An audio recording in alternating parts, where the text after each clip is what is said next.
Of course আমাদের যে কোনো জ্ঞানকে জনগণের কল্যাণের দিকে ধাবিত করতে হবে। যুদ্ধের সময় কিন্তু বিরুদ্ধেও সাংবাদিকতা ছিল, পক্ষেও কিন্তু সাংবাদিকতা ছিল।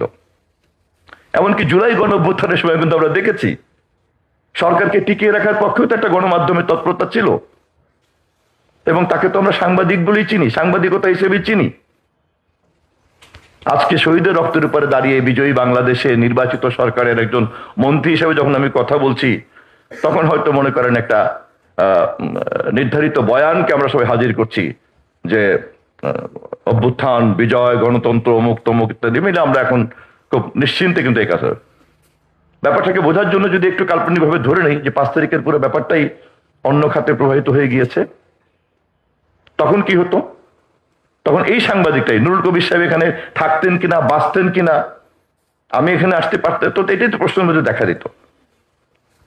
এবং সেই সাংবাদিকতাই কিন্তু এইভাবে পরিচিত হতেন, নৈরাজ্যের হাত থেকে দেশকে রক্ষা করা গিয়েছে, স্বাধীনতার চেতনা রক্ষা করা গিয়েছে, তাই না? নানান রকম তখন একটা বয়ান।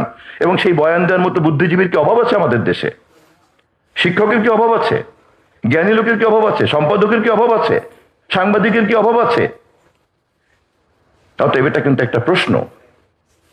অফকোর্স আমাদের যে কোনো জ্ঞানকে জনগণের কল্যাণের দিকে ধাবিত করতে হবে। বিশেষ করে সাংবাদিকের মতো, সাংবাদিকতার মতো বুদ্ধিভিত্তিক পেশাতে তো এটা অবশ্যই করতে হবে।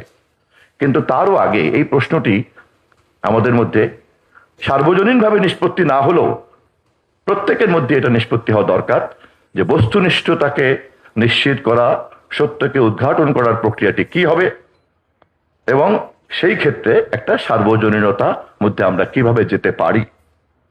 ফলে শুধুমাত্রই নিজের লক্ষ্য দিকে যদি আমি ধাবিত হই, তার আগে যদি আমি এই কাজটা সার্বজনীনভাবে না করতে পারি, তাহলে এই বিষয়ের বিতর্ক অনিষ্পন্নই থেকে যাবে।